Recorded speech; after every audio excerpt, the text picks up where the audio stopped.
Welcome to the League of Legends Champion Spotlight, featuring Hecarim, the Shadow of War.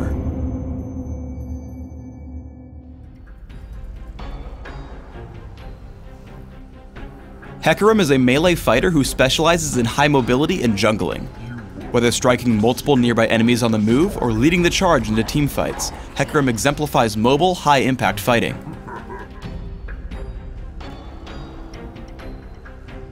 Hecarim's passive is Warpath. Hecarim ignores unit collision and gains a percentage of his bonus movement speed as bonus damage. Rampage immediately damages all nearby enemies. If it hits, the next activation of Rampage enjoys a lower cooldown down to a cap. If Rampage hasn't hit anything for a few seconds, the cooldown returns to normal. As Hecarim's primary damage source, take Rampage at level 1 and max it by level 9. Spirit of Dread creates an aura around Hecarim for a few seconds that constantly damages all nearby enemies. Additionally, Hecarim heals for a portion of any damage dealt to these enemies. Healing against minions is capped. Because it brings both great damage and health sustain, take a point in Spirit of Dread early and max it by level 13. Devastating Charge grants Hecarim steadily increasing movement speed for a few seconds. If Hecarim attacks an enemy during this time, he deals bonus damage and knocks back his target. Devastating Charge deals even more damage based on how far Hecarim has traveled during the effect. Because it's mostly a utility spell, take a rank of Devastating Charge early, but max it only by level 18. Hecarim's ultimate is Onslaught of Shadows.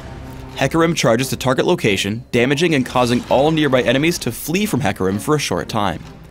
Additionally, Hecarim summons Spectral Riders that charge alongside him, damaging all enemies they strike. Due to the power of the ultimate, rank it as soon as possible at levels 6, 11, and 16. Try to build a mix of damage, toughness, and mobility through your runes, masteries, and items. For example, I take armor penetration marks, flat armor seals, magic resist per level glyphs, and movement speed quintessences. I recommend 9-12-9 masteries, taking armor penetration in offense, health and damage reduction in defense, and movement speed plus neutral buff duration in utility. When not jungling or in Dominion, drop the minion-specific masteries for extra armor and magic resist.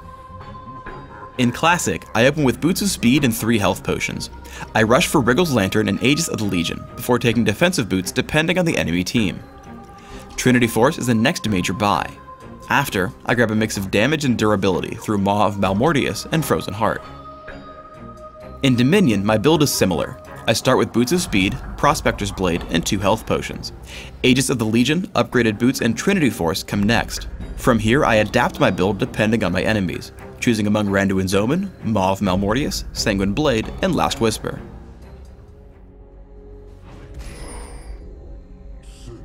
Try to always gank enemies from behind. I activate Devastating Charge, close the distance on Galio, and make sure to push him away from his turret. I keep pace with him while I hit Rampage and Spirit of Dread to deal as much damage as possible, before retreating from the turret and giving Nasus first blood. Let's look back at this fight, because there's something else to point out. Hecarim wants to keep up with enemy champions as long as possible to maximize his damage. Notice how I tell Hecarim to move forward immediately after every basic attack, ensuring that I stay next to Galio as long as possible for more Rampage hits. Make sure to use the most of Hecarim's mechanics. Before I shove Ezreal toward the wall, I first use Rampage, because Devastating Charge's movement speed feeds into Warpath, giving me bonus damage.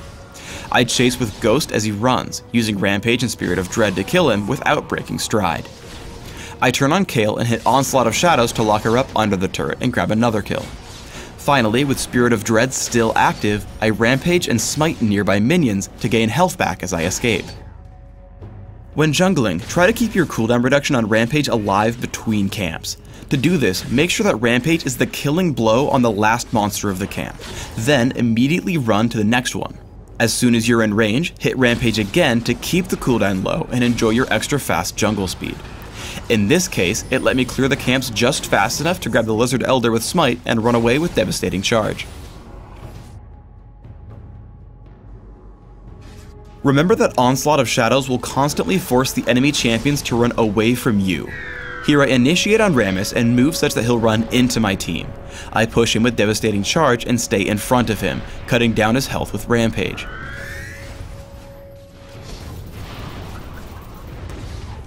After we pick up the kill, I walk out of turret range and then back across to escape Morgana. By hitting Onslaught of Shadows immediately after activating Devastating Charge, you can give it a lot of bonus damage and set yourself up for an easy knockback. I lock up Galio and we get him extremely low before his team comes to help. After killing Galio, I move quickly to take out champions with the least armor, taking out Morgana and then Kayle soon after. I spot Rammus just above. Devastating Charge grants me a lot of movement speed as I walk just past Rammus before he taunts me, pushing him back toward my team. Thanks to all the armor accrued from items, I'm able to tank the turret long enough for my team to show up and grab the ace.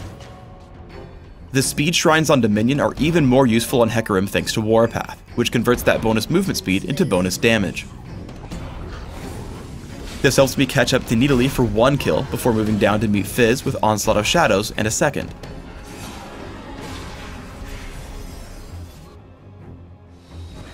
Combining speed shrines with Hecarim's ability to deal damage while moving means you should always try to juke skill shots.